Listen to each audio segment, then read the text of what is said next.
Hello everyone.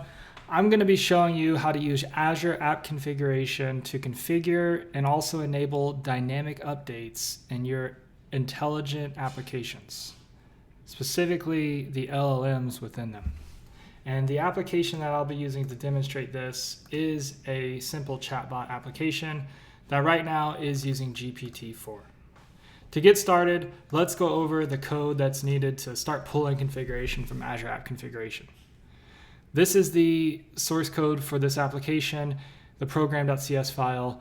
And as you can see, we have builder.configuration.add Azure App Configuration. This method is setting up Azure App Configuration in the application.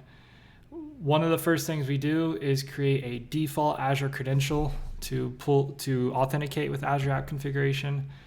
At this moment in time, that credential is using my Visual Studio Code login. It can also use Azure CLI login. Both of those are great options for development. And of course, when it deploys, it can use a managed identity login on the compute that you're running on. Then I call connect and I pass the endpoint to my Azure App Configuration instance and also that credential that I want to use to authenticate. After that, I set up refresh, which is important, especially when we want to have dynamic configuration. In this case, I call refresh.registerAll, which says I want to take all the updates in my application for all the settings I'm selecting. And then I set the refresh interval to 10 seconds. 10 seconds is a rather quick interval. In a production scenario, you probably wouldn't want to have it that quick, but in this case, since I'm demoing, I do want to have it pretty speedy so we can see those updates. Then I call configure key vault. Configure key vault is necessary in this case because I'm storing the API key to my Azure OpenAI instance in Key Vault, which is a best practice. Store your secrets in Key Vault. App configuration is merely holding a reference to that secret in Key Vault, and that reference is resolved at runtime and that's enabled by this configure key vault call. After that, we can see here that I am wiring up some configuration objects so I can work with an object model rather than just a dictionary-like interface when I'm using configuration.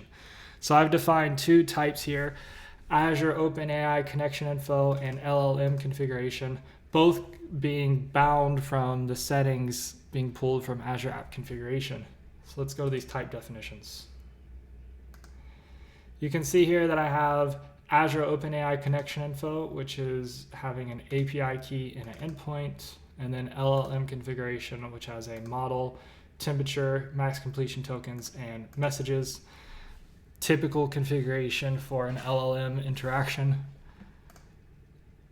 And that is mostly everything we need for Azure App Configuration. The one thing left to expand upon is that endpoint that we needed to connect to app config. That endpoint is coming from appsettings.json at the moment. That's pretty much needed to bootstrap the application, that piece of configuration. Everything else can come from app configuration itself, but you do need the endpoint so you can actually connect to app config. Next, let's go into the Azure OpenAI service I've defined that is using the configuration coming from Azure App Configuration. As you can see, I have connection info defined, which is using iOptions, taking configuration through dependency injection. The connection info is used in the constructor and then is not used again. It's just being used to create the OpenAI client, which means iOptions is perfect for this. Model configuration, however, is using iOptions monitor. iOptions monitor is the pattern that allows us to get dynamic updates from the configuration system in the same instance of this Azure OpenAI service, which is a singleton. So the iOptions monitor distinction there is important. Let's see where we use the model configuration. Down here, I have two helper functions. One where I am instantiating the messages to use in my LLM.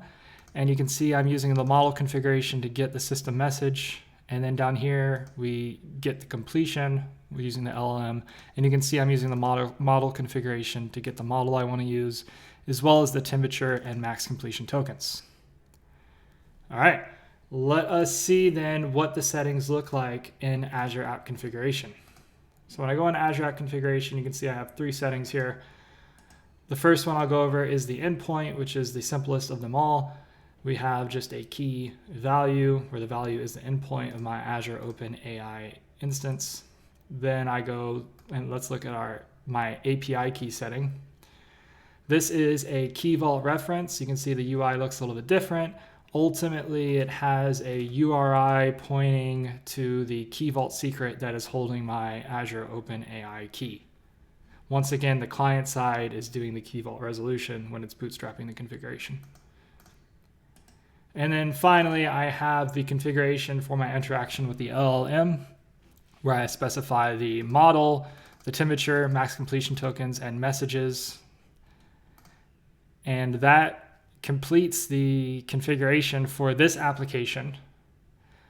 One thing actually I want to mention is this setting is using an application JSON content type, and that allows me to define this as a JSON object where I can keep everything together and have a JSON representation of the entire configuration for the model. Now that I've shown this, let's take a look at how we can use the dynamic updates offered by app configuration. So if I change my model to 4.0 mini, which is another model that I have deployed in my Azure OpenAI instance, I'll go to my demo app here and I'll just refresh the page, not restarting the application. And you can see I'm now using GPT 4.0 mini. So this demonstrates that I can change my model, whether that's upgrading the model or downgrading the model based off what I need at the moment. But it also shows that any of those other settings that I had in the LLM, the chat LLM setting there in app config, I can also tweak those. So the temperature, if I know that I'm for some reason expecting more tokens, or if I'm seeing responses cut off, I can go in and add more completion tokens. Or if I have a newer model that has different advanced capabilities like a tiered reasoning system, low, medium, high, or a thinking capability, which are on the rise, you can toggle those on and off based off your needs. And that demonstrates how to use Azure App Configuration to configure your intelligent apps, and also how to use dynamic configuration updates.